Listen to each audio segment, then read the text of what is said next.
Yeah, I'll tell that. Yeah, tell the story. We're live, so but this is the perfect age, and Eric will completely appreciate this. This is awesome. Yeah, I mean, Eric, I'm a big progressive rock fan, and but also I love all different genres of music, and I love David Crosby, and David Crosby is on Twitter. And in following him, I see that he responds to people's questions, like what kind of music do you like or whatever. And somebody had asked him about, are you a fan of progressive rockers like ELP, Yes, and King Crimson? And he said yes, but I like Jethro or like Steely Dan a lot better. I guess he puts them in sort of the same category, which I sort of do as well. But so I am a massive Genesis fan, and I decided I'll just ask a question, and never thinking that he's going to respond. But I asked him, I said, what do you think of Genesis with either Peter Gabriel or Phil Collins as the singer? And he says, he responded to me. He actually responded and says, they're great, both of them. Now I knew he would like Phil Collins because he worked with Phil Collins on one of his solo albums. They actually did a song that was a pretty big hit for him called Hero. But I mean, I actually got a response from David Crosby. I'm like, that's pretty cool. Pretty cool. With greatness. Yeah. That's a good brush with greatness. Yeah. Yeah, I love David Crosby. I remember the Crosby, Stills and Nash played here once, 10 or 12 years ago, and we had a series of new concert halls built in Calgary about 10 years after I arrived here, and there was a lot of the system was flush with money because the oil industry was going so well. So they have these great concert halls side by side in downtown Toronto, and my wife and I got back from a summer vacation, and Crosby, Stills and Nash were playing that night.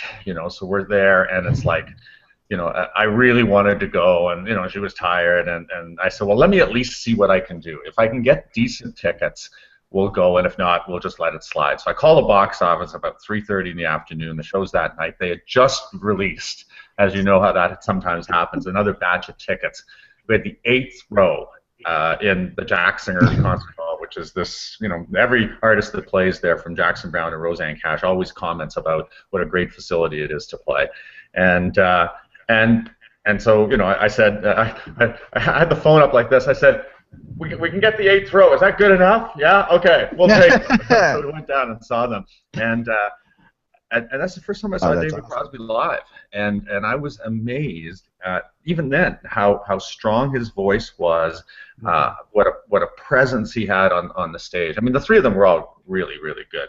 And, when they were doing their 3-part harmonies, they sounded just like they did on the albums when they were first released. And, I put that as one of my favorite shows of all time. Yeah. So yeah, I'm a big fan of his, and he made a joke about that, where they each played one song off their solo album, and so David Crosby introduces his. Well, this is a blah blah blah from my solo album, and there was this polite applause, and he said, "You're all a bunch of liars." Nobody had bought it, right? So anyway, that's awesome. No one knew. Wow, that's good. That's good stuff. Oh, my son, by the way, is tearing it up with his Pokemon. Picked the NCAA tournament theory.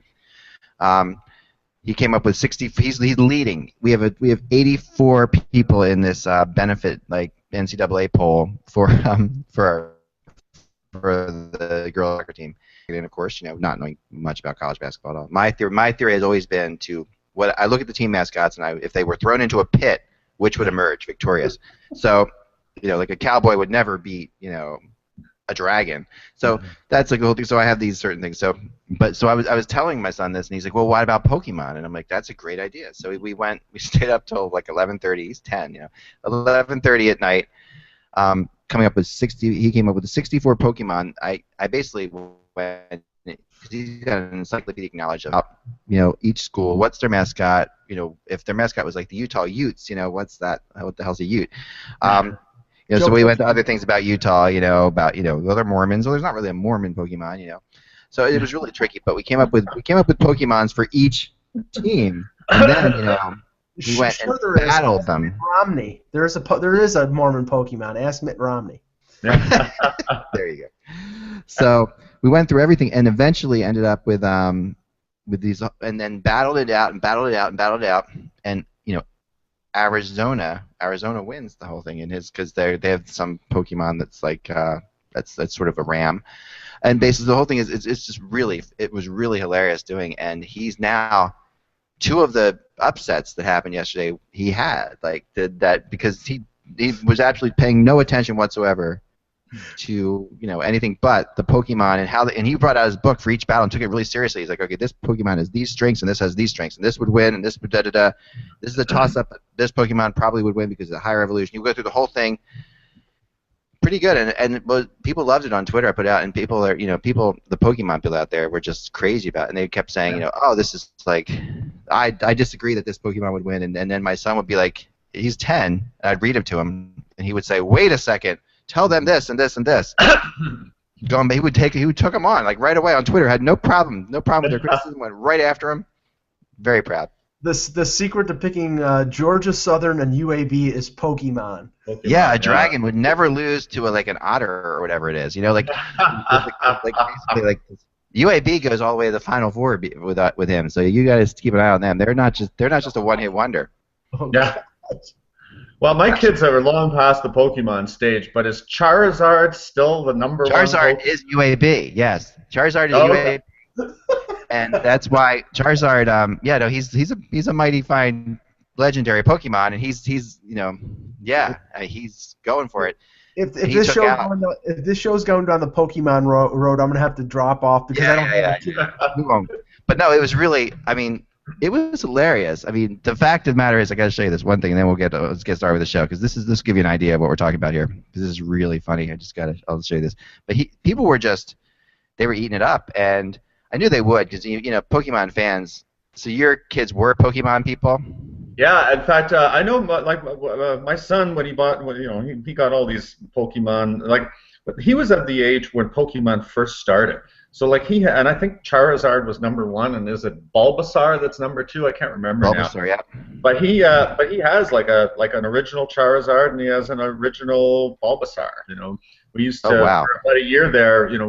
We would haunt the comic book stores in Calgary, and the hardest part in those days was that you couldn't, the stores couldn't keep them in stock, so you'd have to come by every couple of weeks to see if there was another shipment of Pokemon cards, and a lot of the stores would allow you to buy like 1 package or 2 packages because there was such an overwhelming demand for it. So you know how it is with those ones that there's 1 in every 100 packs or something like that. So you have to be pretty lucky to get a Charizard, or you have to go to a specialty store where they're auctioning selling them for like $100. It was some crazy thing like that. But the things are still in a binder downstairs somewhere, I think, in my house with all these original Pokemon. It's probably the most valuable thing that is in my house.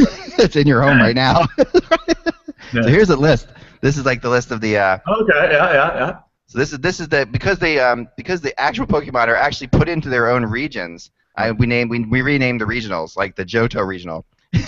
Oh, there I see a Charizard. There he is. Yeah. Yeah, Charizard at UAB. So you can see, like, in the first day he takes out ISO, versus Zatu, and then he's gonna beat up on SMU next. But UCLA won that, so UCLA, which is of course a big bear called Ursaring. But it's really funny. The whole thing is just goes. So this is just one of the sides, of course, but the whole thing came down to, and then of course the Final Four, which I will show everybody real quickly because this is so fascinating to everybody out there, I'm sure. But this is just, I don't know that there's a big overlap between the hockey community and the Pokemon community. There's a way bigger overlap than I thought, though. I mean, that's the funny thing about it. The only cards I have in a binder in my basement are baseball cards. My 1985 Topps baseball set. Yeah. There you go. I'm like you, Michael. Although you know what, Michael, as a kid, I had Batman cards too. I had Batman cards because they were big at that time. So. Here's the Final Four. Okay, so this is it. Final Four. I'll just put there we go. So yes, it's Ampharos for Arizona, Pyroar, Kentucky. I mean, Kentucky, that's a seriously possible thing. Yeah. They're favored. Lucario for Michigan State, and Charizard for UAB. And then, of course, it's Lucario versus Ampharos, and Arizona wins the whole thing. So there you go. You know, a lot of these are Pokemon that may have been introduced after my kids lost interest. Yes, I think some. I don't recognize some of these names at all. So. Yeah, because there's like 600 where there was 150 at one point. Okay. So yes, I think that's probably. But yes, but there are some classic Pokemons like Psyduck and things like that were really just old time Pokemon that. And Psyduck, which of course is for the Oregon Ducks, Psyduck goes pretty far. And Psyduck's funny because he defeats other Pokemon by basically confusing them. Because sort of like our show right now. Precisely, we've done a great transition. Let's start. Well, if PK Subban was a Pokemon, it would be a diving something. Right, the diving Pokemon. There you go. Well, and that's just to fill out the Pokemon thing completely. I took him to see the Philadelphia Orchestra play Pokemon music live with video screens behind an outdoor concert last year, where there's the video screens behind that were actually the video games from the DSs and things like that of the day, or Game Boys. And the music, which Pokemon music, I don't know if did your kids have any of the Game Boy Pokemon things? Yes, yeah. No, they had all of the Game Boys, yeah. Yeah, so those were good. And so that music, as you know, was like pretty ingrained into your mind because they repeated over and over again. So this place was such a riot because it's 5,000 people outdoors, 5,000 geeky people outdoors. And the orchestra starts, and it's this little pixelated screen behind them. I mean, the screen's huge behind them, but it's pixelated graphics of the original. So imagine taking a little tiny little Game Boy and blowing it up to the size of a mountain. How bad that looks. And then the music starts, people are like, yeah, woo! And that second they hear the music, people are going crazy. I mean, it was probably the most cheering the orchestra ever got for starting songs. Wow. Yeah, it was something. Anyway, we'll start now. Sorry, folks, but that was just too much fun to share. Here we go. All right. Am I going first, Dak? Yeah, you go first. You go first, then Eric. That'll work well. Okay. Hello, Hockey World. How you doing? It's Friday, March 20th, 2015. I'm Michael Lagello. And I'm Eric Tuhacek of the Globe and Mail. And I'm Eklund, and you're watching the Cranky Hockey Writers Show. Eric, I'm sorry, Kevin might be joining us shortly. We're not sure, but he's been on special assignment in Florida all week, and we wanted to talk to him a little about the GM's meetings and such. You didn't get that opportunity to leave the Western Canadian border and go down to Florida this time around, Eric? I did not, and in fact, when I saw how significant it was, I was a little bit disappointed. The one thing about the general managers meetings, and I'm based in Calgary, so it's a long way to go. That and I've gone to a lot of them over the years, and this year the decision was taken, I think, mostly for financial reasons, not to go, and because they were trying to get a sense of how active they would be, and whether there would be real changes coming out of this, or if there would be more discussion of these various things that came out. So I have to say I was very pleased, especially about the 3-on-3 overtime period, because that's something I've been on that soapbox for about as long as it's been a shootout, and for as long as Ken Holland has talked about it, I would take his words and throw them out there into cyberspace and say, yes, this is the direction that the National Hockey League needs to go. And you could tell. I mean, there were years where he didn't even put it on the manager's agenda because there was very little support for it. And then within the last 2 years, there has been kind of a groundswell among the 30 general managers, and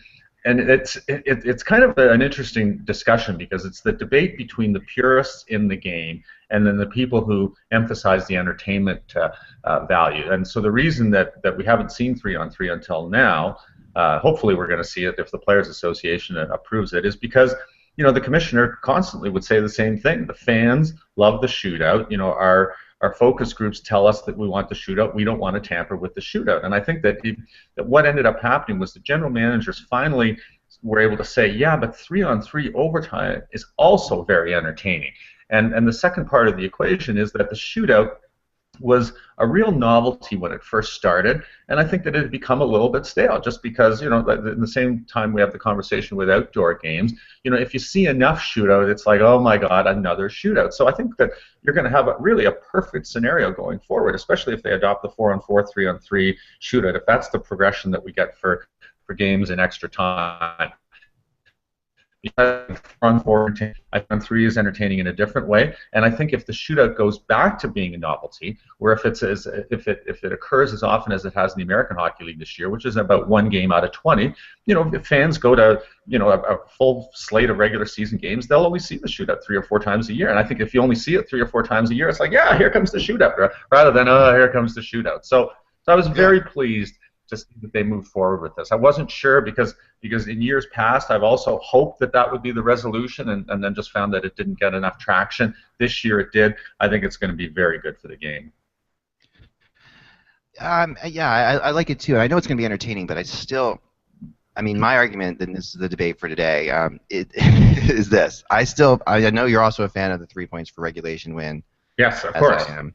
Yeah. If I could have one or the other, I would take the 3 points for regulation win over the shootout, over the 3-on-3 overtimes. I think that, and I'm not saying they're necessary, but I do think there's a connection to them, because I do believe that we'd have less overtimes if we had 3 points for a regulation win in the first place, and that would also decrease the shootouts.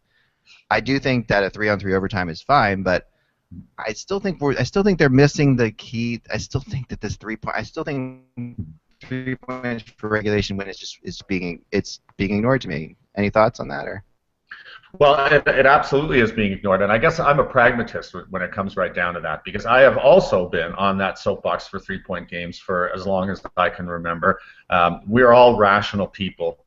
We can all do simple arithmetic, and I think that it offends a lot of people that some games are worth 3 points. You know, if you get 2 points for a win and 1 for a regulation loss or a shootout loss, and then other games are simply 2-point games, because you're right, it affects the way teams approach the game. The final 5 minutes, especially now with the races so close in the East and the West, you know, you can almost see teams in a 1-1 game going into the third period saying, you know, we're going to preserve our point and take our chances in terms of getting the extra point in the extra period, rather than risk going for it in regulation and perhaps losing it. And to your point, if you were rewarded with 3 points for a regulation win, the final 5 minutes of regulation in a tie game would be the most exciting part of that game. Now it's the least exciting. So you are 100% right. But I would, you know, the counter argument to that is that there is no move afoot among the NHL general managers, and especially among the owners, to change this. And the reason is because they like the way things are. I mean, the last time I checked, I think 24 out of 30 teams had quote winning records, right? So where they, you know, if you look at the standings, it looks like they've won more games than they've lost. We know that that's, you know, that those numbers are artificially inflated by the fact that there are these bonus points awarded in the games. But they like the two things about it. It makes it look like virtually every team, except maybe a handful of teams, like Mike's there, are competitive. And also it means these races are really close. You know, the history, if you look at the KHL, if you look at the Premiership, you know, if you have a team that has an awful lot of success and has a lot of 3-point wins, suddenly you get separation. And the league doesn't want separation. They don't want separation. We're here with 3 weeks and 2 days to go in the regular season, and every game means something, and everybody's tuning in, and everybody's all over the top. Mike and I were talking about this off air before you got there, about how, you know, on your NHL Center Ice package, you're going from game to game to game, because they all seem to have some consequence. And the problem with, if you change to what we consider a more rational system, you probably wouldn't have, the races wouldn't be as close. There'd be more separation. Teams would have dropped off the bottom of the scale, and teams would be far enough in front that you couldn't catch them. And that they don't want that. So until do we know that that's the case? Do we know that that would happen? This is what I don't. You know, I talk to these managers, and you know, that the handful of people that agree with us are being drowned out by the handful of people that take the corporate view of this, which is that we like to see. We like the races. We like it close. We like the sense that, you know, that our building efforts are being successful. So, you know, yeah, I mean, you look at the Central. It'll be another year where every team in the Central has a winning record. So there isn't, you know, like there's a level of disappointment when you miss the playoffs, but they'll be able to turn to their season ticket holders and say, we are on the right track. We had a good year. We didn't have a great year. We missed the playoffs, but we're, you know, there's only a handful of teams. And most of them are, you know, the ones that fell on the sword voluntarily, that are having really poor seasons this year. So I would say yes, based on the conversations that I have with the people that make these decisions, there is no impetus for change. And even though we can all agree it's the way to go. Well, the one thing that I like is that that came out of the GM's meetings was the fact that there was some option, because we expect that the Players Association is going to have a problem with playing 2 extra minutes in overtime. So they went with, you know, the AHL model of 4-on-4 to 3-on-3, and they also, you know, are open to the possibility of the Swedish Elite League going right to 3-on-3 for 5 minutes. And if the Players Association balks at the extra at the extra 2 minutes, then they can just go to the 3-on-3 directly. I would rather have it go 4-on-4 and 3-on-3. I think it's worked in the AHL. I haven't seen it personally, but I know people who have, and they think it works. But the one thing that I think the players will like, and I've heard this point made before, the goals in the shootouts don't count towards goal statistics for these players, and in terms of the negotiations for future contracts, but the goals in overtime do. So it will raise the goal totals of some of these players, and I'm sure that that statistic will help things be smoothed over. Now, that's a really interesting thing, and that's a real good point. I was talking to Kevin about this yesterday. Briefly, because he was, I was talking about what we were going to talk about today when Kevin would show up on the show, but he's not here. But that's okay. But no, he had brought up a point that he thought that some of the goalies were happy about 3-on-3 because some goalies because the shootout is too much pressure for them. Like the goalies are under a ton of pressure in these shootouts, one-on-one. Personally, I kind of, as a goalie, when I think about these two scenarios, would rather have a shootout because I think you have a better chance in a shootout than you do in a 3-on-3 as a goalie. There are going to be some goals you're not going to be able to stop, and yet we know in a shootout / breakaway, the goalie has always had the advantage to a degree. Where I don't know. I mean, have you heard any of this, Eric? To that yeah. extent? Well, I have talked over the years to goalies about the shootout, and they hate it. I have not found one goalie yet that says, I embrace the shootout. I love the shootout. Goalies tolerate the shootout. They tolerate the shootout. And to your point, I mean, I'm like you, Mike. I watched the highlight packages where people have been doing clips from the American Hockey League in 3-on-3, and invariably the winning goals in 3-on-3 are scored on clear breakaways. But what I like about that, as opposed to the shootout, is that when a player is going in, it has a breakaway in a game, he has to skate hard, he has to think on his feet, he has to decide what he wants to do, and he knows pursuit is coming.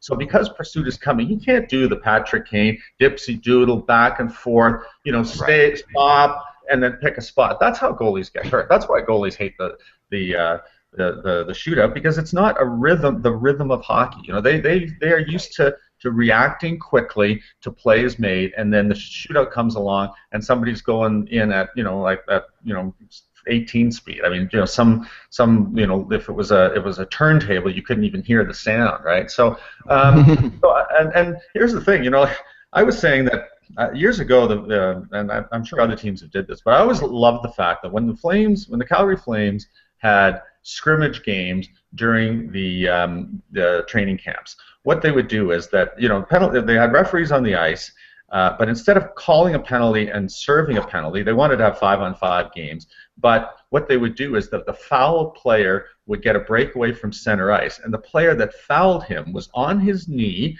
about 10 feet behind on the line there, and as soon as the whistle blew, the player at center ice had to take off down the ice because the fouled player had a chance to pursue him, right? So they got a breakaway, but he had to skate hard on the breakaway because he knew pursuit was coming. I'd love to see that in the shootout. Basically, you would put a chaser on the ice. That is a great thing.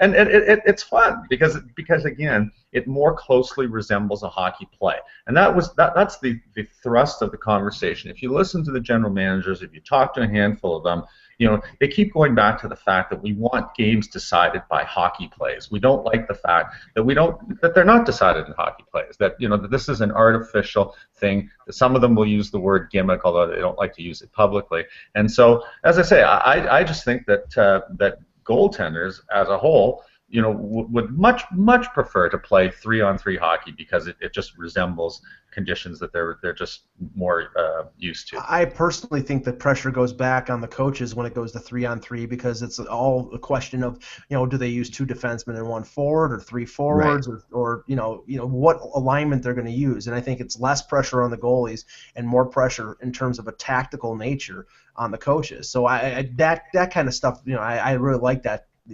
Those questions. So I'm anxious for 3-on-3 to come. I'm with you. Kevin, how you doing? Well, I'm crankier than usual because I just got stuck in Tampa traffic for 40 minutes trying to get back from my 2:30 start podcast. No problem. Good. Yeah. Good. We're glad you're cranky. You came to the right show. Yeah. Yeah, I really did, and I really am cranky because it is hot, and I really don't like the traffic. So I'm ready to go. Let's go. Excellent. So we've been talking about we've talked a little bit about the 3-on-3. And Eric, that was, I don't know if you heard that or not. That was one of the as always, Eric, you always bring something that I just never would have expected. This is just awesome. This is a great concept. He was talking about the Calgary, because you and I talked about this just yesterday, Kevin, where the shootout is weird because a player is not under pressure, and he comes in slowly.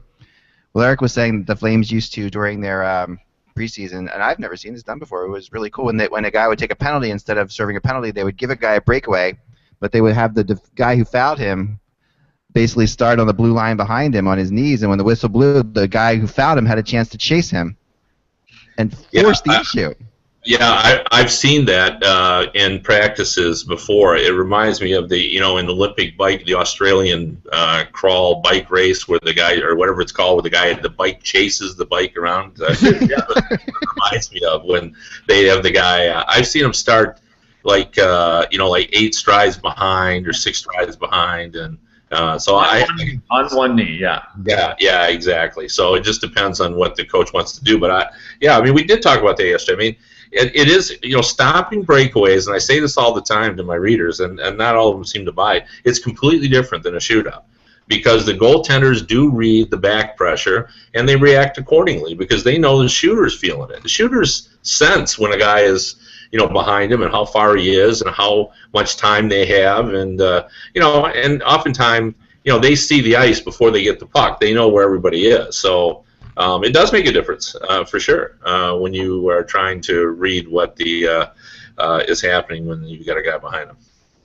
To see it, I think I can see what would be the problem with it. They would say this was an injury waiting to happen, right? Because you got a guy running, you got a guy chasing.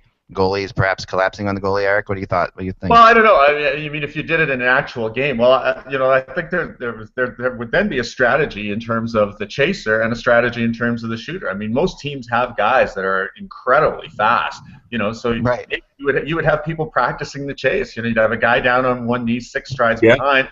He'd be practicing getting up fast, like a sprinter start, and hauling them in. Now, of course, the problem too is that so he's chasing him, but what do you do if he fouls the guy, right? So the referee would then have to watch this thing, because I've seen it where I remember like Nick Fotiu, a big lumbering skater, is being chased by a real quick darting guy like a Steve Bozak, where he actually catches him by the blue line and manages to get body position before he can get a shot.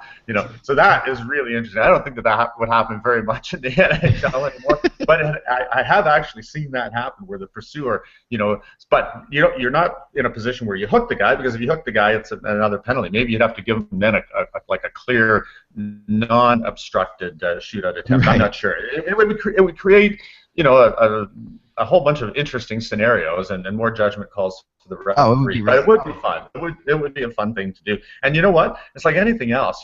I'd love to see it in the exhibition or maybe in the American Hockey League sometime, just to see if that would change things. But we can't stray too far from the salient point, which is that that if you incorporate 3-on-3, however you do it, you are going to see fewer shootouts, and fewer shootouts, I think, would increase the interest in them, because it's like anything else. If something is rare and unexpected and unusual, you come to appreciate it more. And when it becomes a commonplace thing, and you see shootout after shootout after shootout after a while, it just bores you.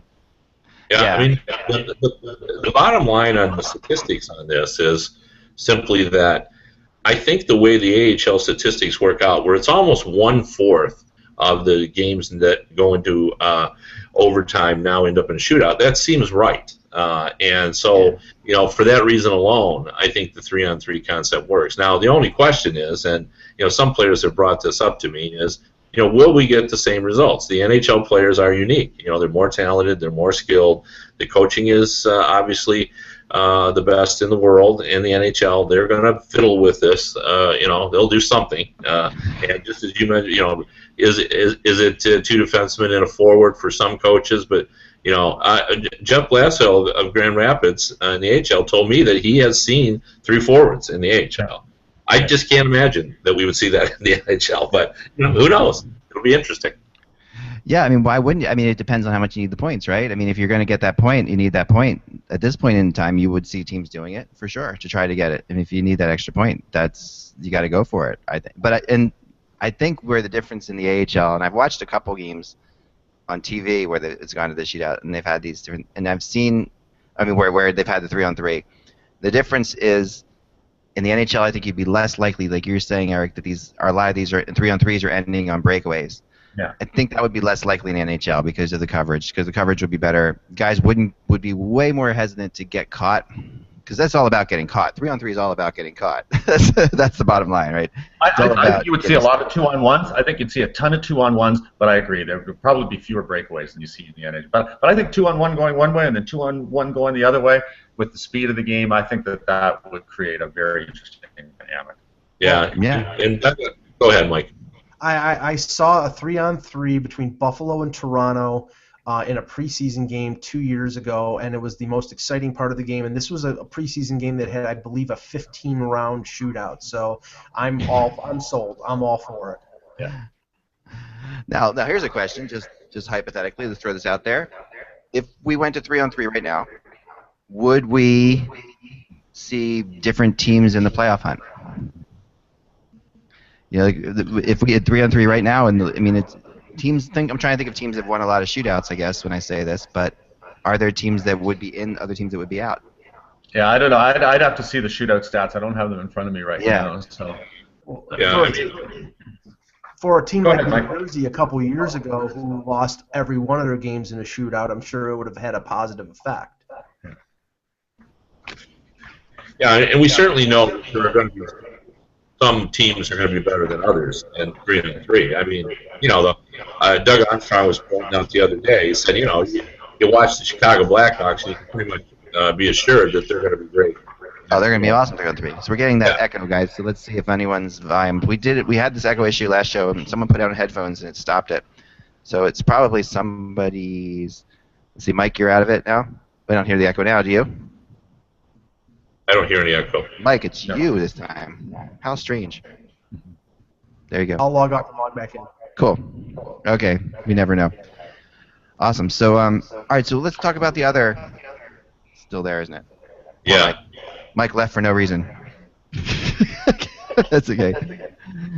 Let me mute you for a second, Kevin, and see if it's you. This is just this is the fun part of the show. Okay. It's still there? No? No, it's not. So it's probably you, Kev. Why don't you log out and log in real quick? Sorry. Make you more cranky. There you go. We determined it was Kevin, so he's logged out and logged in. Okay. Okay, so he's going to be all the more cranky when he gets back. All right. Next up on the docket, the new face-off rule, which is I thought one of the more interesting things as well that came out of this. Besides, now we still hear the echo, right? I don't hear this. You don't hear it? Okay. I do. Do you hear an echo, Eric? I don't know. It sounds fine to me. So.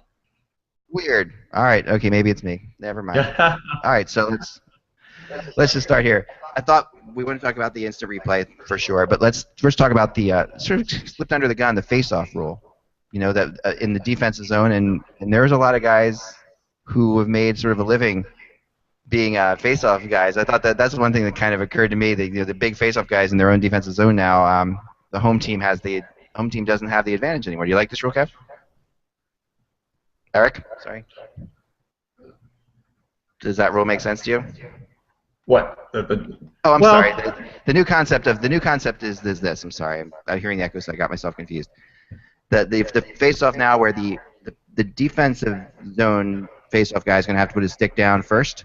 Right. As opposed to the away team, which is what it's always been. So this gives the opportunity. Do you like this one? Well, I mean, I have to say I haven't given it a lot of thought because, as I said, I've been concentrating on the other things. I mean, the intent is clear. You know, the idea that, you know, like if the defensive guy has to put his stick down first, you're rewarding a team for creating an offensive face-off, and you know the idea is that they're going to likely or are more likely to win puck possession as a result of that. So, I mean, I don't mind it, but I really wonder how much of an impact or a difference it's going to make. You know, I remember one of the things that Coley Campbell was talking about coming out of those meetings was that they really thought that they made a progressive change this year when they decided that, going into overtime, they would have the long change, and they thought that that would make a difference because it would just complicate matters for coaches, and fewer players on the ice, maybe you would get more mistakes in line changes. And the reality is that they've determined that it hasn't made that much of a difference. I'm inclined to think that this is also not going to make that much of a difference. And so, whether you have to put your stick down first. The one thing about it is that you were talking about the good face-off men in the game. The good face-off men know how to strategically lose face-offs too. They're the ones that will show different looks during the game because there'll be certain face-offs where it doesn't really matter whether they win or not. So they will, they won't give away. And then in the third period, in the defensive zone, when it really matters, that's when they dig in. They have their move. So whether they get their stick down first or second probably won't matter to them. So I mean, it's an interesting tweak, but I think that the impact will be so minor that I'm not sure that people will be talking about it. I could be proven wrong, but if it goes forward and halfway through the season somebody says, "Wow, that made a big difference," I'll be very surprised. It strikes me as change for change's sake. And you know what? The good face-off guys like Patrice Bergeron, they're good on the road and they're good at home. They're good in the defensive zone and they're good in the offensive zone. So for the really good ones, it's not going to make much of a difference. Now, for somebody who's an average face-off guy, it may cause an offensive chance in a defensive zone, and it may cause a goal. I think the league is looking for any way that they can increase offense. And if they can tinker around with this without making any kind of great change, then fine. But I like, as Eric said, I don't think it's going to be minuscule at best. Good point. After 3-on-3, Eric, what was your next favorite thing that came out of this whole GM meeting? Well, the one thing I'm kind of, so the other one that I think that was interesting was the notion that there will now be the opportunity for coaches to challenge goalie interference and puck over the glass. And I know that a lot of people have similarly to 3-on-3 applauded that as a change. I don't like it as much, to be honest with you, and then, like, even though I'm suggesting that, 4-on-4 and 3-on-3, you have a chance to perhaps extend a hockey game by 5 minutes. I'm prepared to do that because of the entertainment value, but I also believe a coach's challenge, no matter how efficiently they work it out, is going to slow down the game unnecessarily. And so, goalie interference is a judgment call most of the time. I don't mind there being replays to decide black and white issues. The puck is in, the puck is not. That's an excellent use of replay. I would never want to put the genie back in the bottle for that. But the idea that that if a defenseman pushes it forward into the goalie loses his position, the puck goes in, the referee, the call on the ice is a good goal. The opposing coach says no, there was interference there. And then you have to slow it down, and the referee has to go to the penalty box and look at the tablet and rewind the thing, and then use his own judgment, of course, to revisit the call. I think that's going to unnecessarily slow the game down, and I don't like it when I see it in the NFL. I mean, they've had replay rules for a long time in the NFL, and I find that it just takes a lot of the life out of the game. So I know a lot of people like that, but I have to put myself in the minority. I can live with the fact that the referees get the call right most of the time, and on a handful of times that they don't get the call right, I'm prepared to live with that. Yeah. I'm with you on this one completely. I feel I'm exactly where you are, because I honestly feel that the issue here with goaltender interference is more about the fact that we haven't figured out what goaltender interference is, and I still don't think we're gonna figure it out with replay. Yep. I think because we've seen so many instances lately where if a guy's skating really hard to the net, there's no way he could stop it off, but a defender's there with him. The argument's made his defender pushed him into it. Well, there's no way this guy was stopping if the defender didn't push him in. We see that all the time, and that as a goalie, I think that's horrendously unfair. I just think the goalie needs to be a rule. The goalie needs to be able to give him a fair chance to stop the puck. That's what that's a very interpretable thing, but that's how I see it. Well, I like to see the officials get the call right. And last night there was a perfect illustration of this. During a San Jose power play, Eric Brewer, who was killing the penalty for the Leafs, cross-checked Logan Couture into Jonathan Bernier, and they gave Couture the 2-minute penalty for goalie interference. If there was a review, they would have seen Brewer pushing Couture into Bernier, and it would have been reversed. Now, in the grand scheme of things, it didn't affect the game. San Jose ended up winning the game. But if you're talking about a playoff, you're talking about a power play, and you're talking about one goal that could swing a series, I can understand why it's there. Yeah, and I suppose you want to have the same rules in the regular season as you do in the playoffs, except that we do away with the shootout in the playoffs. So maybe we could have that in the playoffs only, and I would probably be more inclined to go with that, because the fact that there is no shootout in the playoffs tells me that the National Hockey League has two sets of standards for games in the regular season and games in the playoffs. And in the playoffs they play until the end, right? If it really mattered, you'd play every game to the end and have unlimited overtime and mess with teams' charter schedules after the game, because suddenly you're in the third overtime of game 46. But the fact that you've opened that door by having one rule for the playoffs and one rule for the regular season suggests to me that you could do what Mike suggests, and maybe if you do have that, you have it in the playoffs because you don't want the Stanley Cup decided on a play like that is clear cut. But there's 1,230 games in the regular season, and the number of times that you would have to stop the play and slow it down, and that to me is not worth it. Now, as I say, I'm in a minority there. I know a lot of people agree with Mike's point that the primary thing is get the call right. If replay allows you to get the call right, then introduce it.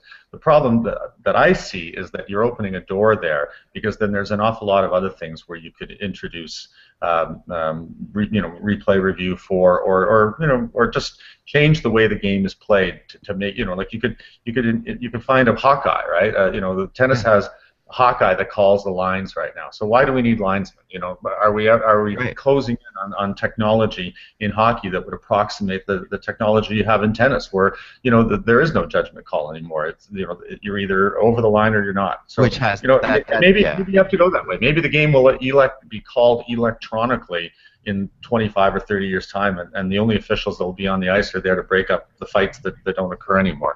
I'm not 100% sure where the game is going, but and let's see what happens. I mean, if they introduce the thing, I'm prepared to a year from now say, no, I was wrong. That the number of times they got it right through review, vis-a-vis the number of, the way the games have slowed down in order for them to do it. Maybe they can do it in 90 seconds. Maybe they can, hustle over to the penalty box, have the replay queued up on the tablet so that the referee has it at his hands, pushes a couple buttons, looks at it again, and then if he's not 100% sure, looks at it again, and at that point, if you can't decide after seeing it twice, you have to go with the call on the ice. I'm interested to see how it looks, but I'm fearful about what the outcome might be. Yeah, I'm with you. To me, the big thing I have with it actually is the coach's review part of it. That the coaches, to me, why isn't this just like a goal that's questionable? And suddenly this play is under review. Why does it have to be? Because what if a coach is like Peter Laviolette and calling timeouts in the first minute of every second period or whatever? This is the issue I have with it. The fact that if you don't have a timeout, you can't you can't make this call. That seems wrong. It seems like it should be okay. The refs say this was close to goalie interference. I want to see this again. Why can't it just be like that? Why can't we just include it in this goal is under review?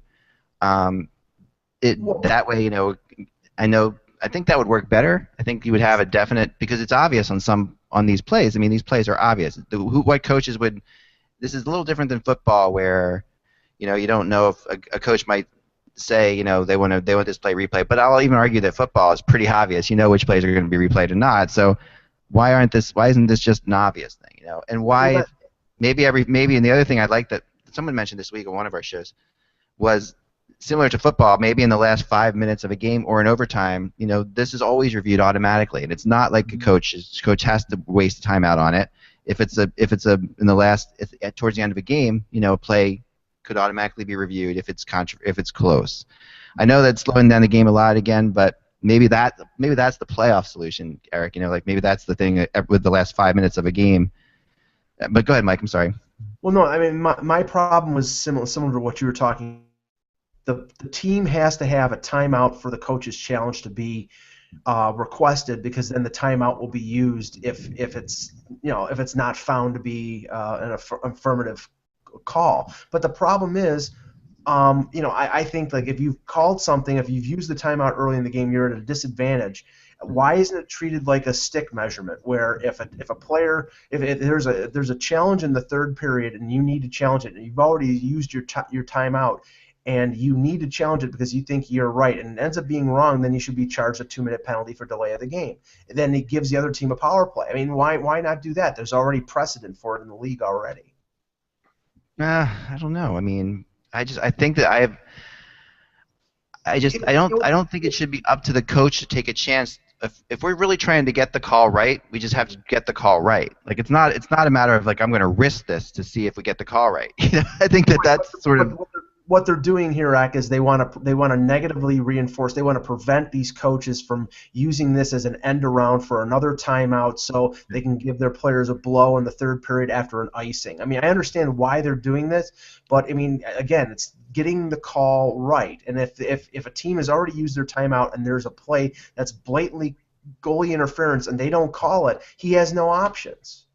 That's why I think this should just be like a high stick or kicking the puck in type thing. I mean, then it's the referee's choice. Eric, thoughts on that? Well, no, I actually like that idea better than what they're proposing, because I agree. I mean, it's up to the referee to just to evaluate whether or not a play warrants a review. I mean, that's that's what they do, right? I mean, they call the game. So if there's a controversy, it should. But I think the problem that you have is that some referees are pretty stubborn, and so they like if it was up to them to go to review, it's like no, I saw it. I know what I saw. I know what's right, and the play stands. And so I think by having the coach's challenge, you've basically introduced that secondary element of the thing. I don't know. I mean, to me, this is one of those issues that I was surprised. When I saw the conversation coming out of the first day of those small group meetings, I was certain that they would not go forward with this. I just didn't think that there would be enough of a consensus. I thought there was enough general managers that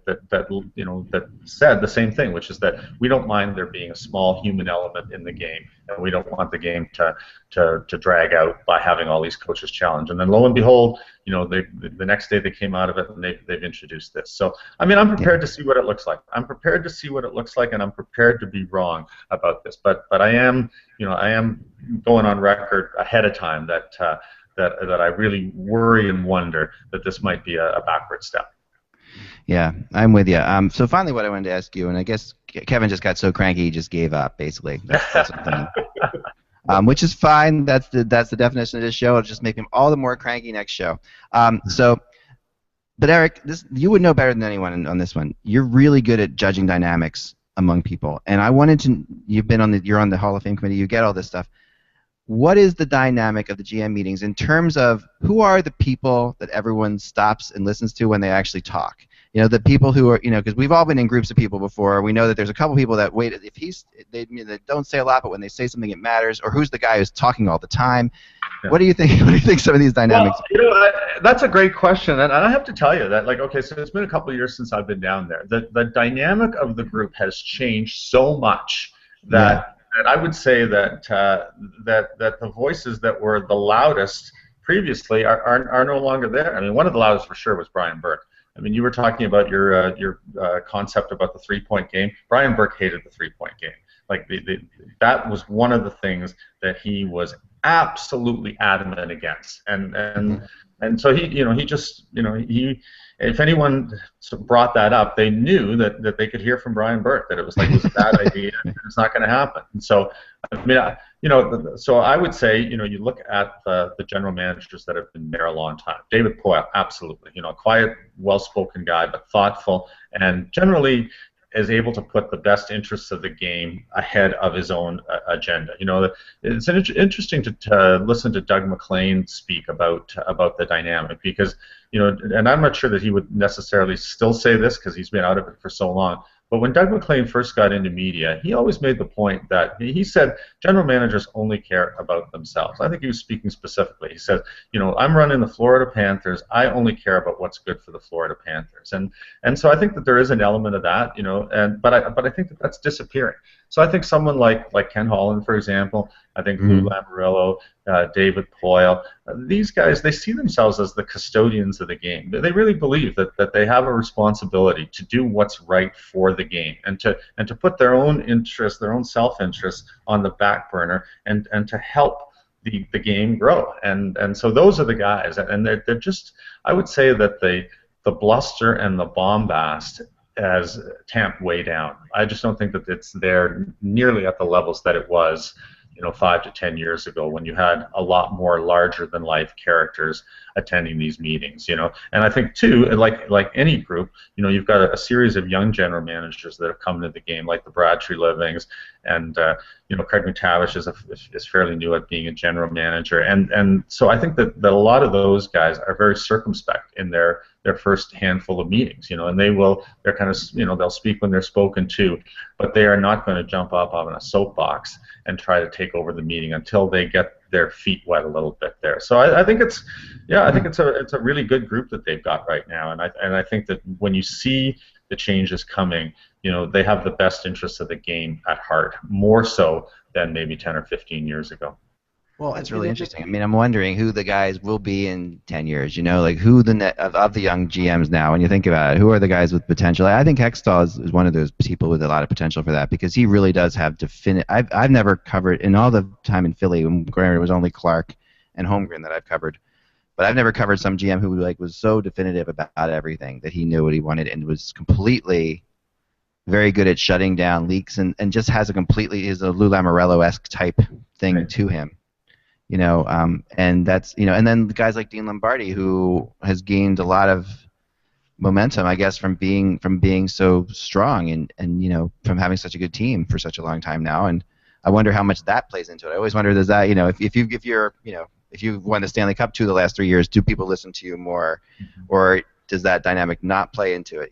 If that's the kind of stuff that I'm always fascinated by. This, I know you are too. It's just like this group dynamic is always really interesting to me, and I'd love to just be a fly on the wall, just to see who those people are. Because every group has its group. Every group has its really quiet guys and really loud guys, and then really smart guys, and then guys who just have their own agendas, like you're saying, who are obvious about it. Others who are very good at getting their own agendas, but you can't tell it because they're very good at manipulating the whole system. Well, we'll put it this way: if you did a thing called the Cranky General Manager Show rather than the Cranky Hockey Writer Show, there would be one guy left, Glenn Sather. Glenn Sather is still a very cranky guy, and so I think it would basically be a monologue, because if I look at the list of the other 29 teams, and I don't see a lot of cranky guys there, whereas 10 years ago you could have found some people that were willing to fence with slats. I don't think there's very many anymore that would. Well, that's great. I love that. Oh, Bobby Clark would have definitely been there too. Like, he was unbelievably cranky all the time. The other thing about Bobby Clark was funny, he was the first GM, so when I started, it was the first GM I was around, and he knew who I was, and I was still at that point, of course, not very anonymous and trying to be in the shadows, lurking all the time. So he would see me and laugh at me every time he passed me. He would just laugh. I would go, "Hey, Bob," and he would go, and just walk right by every time. Oh, it was really funny. I mean, it got to be like, here's a guy I grew up, idolizing. This is Bobby Clark. And he would get on an elevator one time, and I said, "So, saw you on TSN the other day." And he just like, and he just laughed. Wouldn't say anything. So, that's good stuff. I really like that. I'm the Cranky, that's the title of the show for sure, the Cranky GM Show. Starring one. Yeah. Starring one guy who actually, and the crazy thing about Glenn Sather is the amount of lives Glenn Sather has had. Mm-hmm. I mean, it was 10 years ago that people said the Rangers should have fired Glenn Sather 10 years ago. It feels like that. It feels like that, at least. And they'll never fire Glenn Sather. Everybody, the owners love him, and oh my gosh, we've heard all these things for years, and yet here he is again now, maybe with the best team in the East, perhaps, with a chance now to, after going to what was a Stanley Cup that no one thought they really maybe should have gotten to, now actually perhaps defending the conference title. Well, the argument in favor, I have heard it said, is that the salary cap, the lockout and the implementation of the salary cap is what saved Glenn Sather, because he would have continued to spend MSG's money like crazy and was not getting the results. And because the salary cap was implemented and he decided that they had to go down the road of actually developing their own players, that the club has gone down this road. And if you look at their roster, they have their Rick Nashes who they traded for, but Lundqvist was their draft pick, and a number of their players are developed in that organization. So they have gone down that road because I think that they had salary restrictions.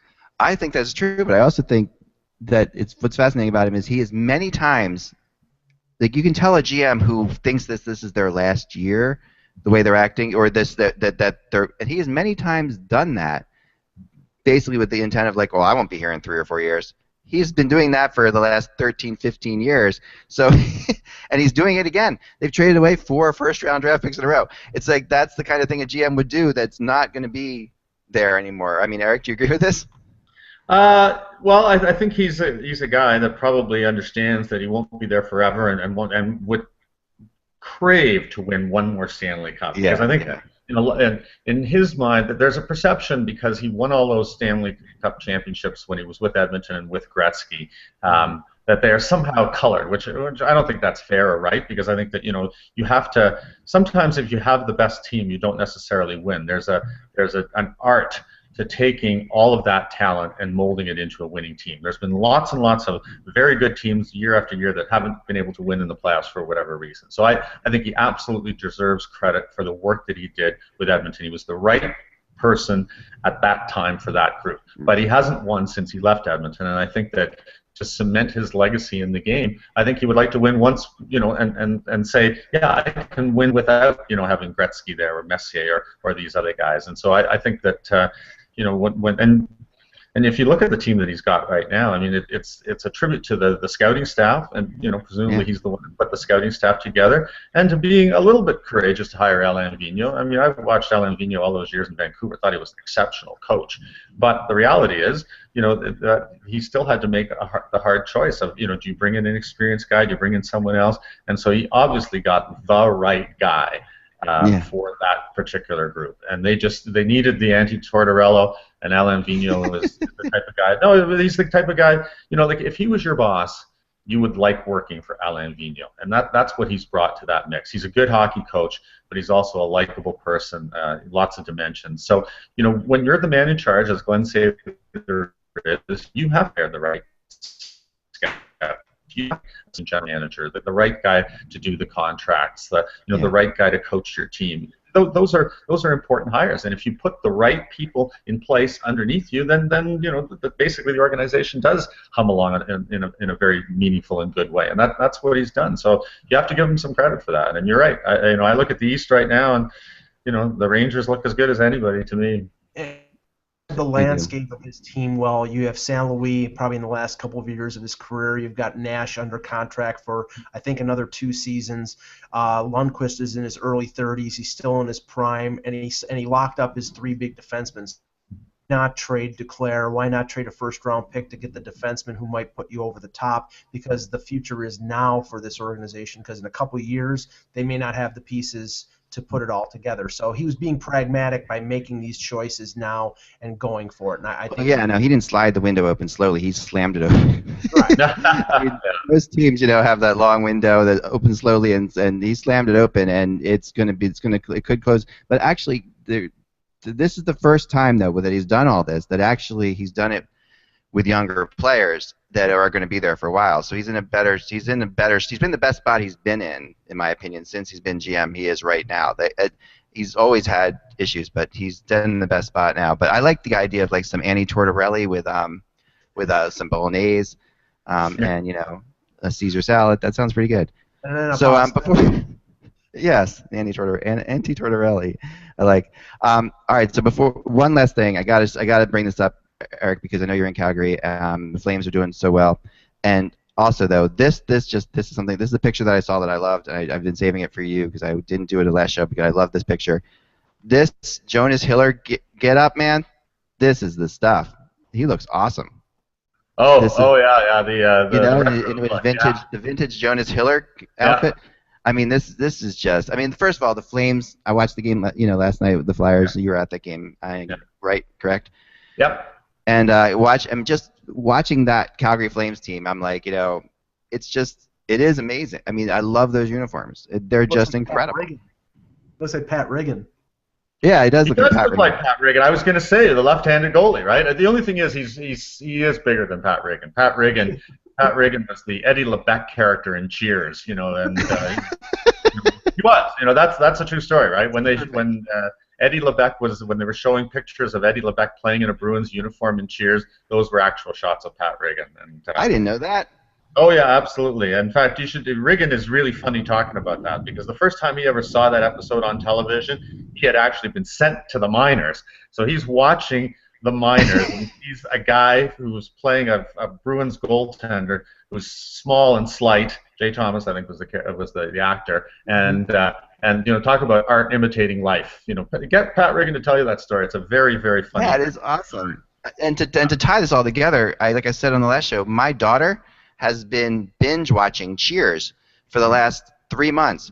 We're like season 5 right now, and Cheers is on every day, every moment that we're upstairs. That she's watching TV. She's so into it, and we're right at that point right now where he dies. Remember that the character dies on the show? That was the episode last night. Well, rewind back to watch the Eddie LeBeck episodes, and you'll see Pat Riggin there, and you'll see that Pat Riggin is a much smaller man, but you're right, the same uniform and the same left-handed goaltender. So that's pretty. Yeah. Good catch, Mike. I just like Jonas Hiller. It's not surprising because Jonas Hiller, like off the ice, has always been a pretty stylish guy, and I'm not surprised that he would actually take it to this level. But I think it's awesome. I love the vintage uniforms, and Calgary's is just one of the best. It really does take you back to to the Al MacInnis Calgary Flames. To me, that's what I think of immediately. Yeah, it takes you back to the Willie Plett and Eric Vale Calgary Flames. Is what it is. There you go. Guy Chouinard, yes. Billy Clement, right? Bill Clement. Billy Clement, that first team. I tried out for that team. I have a picture of myself wearing that exact uniform, although the white, not the red. No, wait. Wait a second. Hold on. You tried out for this team. I did. I had a tryout the first year of the Calgary Flames. I have an invitation from Cliff Fletcher. I was in camp for 2 days, and I'll tell you all about it the next time we convene. Whoa, talk about a tease. That's awesome. Excellent, guys. That's all the time we have. But whoa, great show. Thanks to Kevin wherever you are. You'll be all right. I've been in that traffic in Tampa. It sucks. So I totally hear your pain.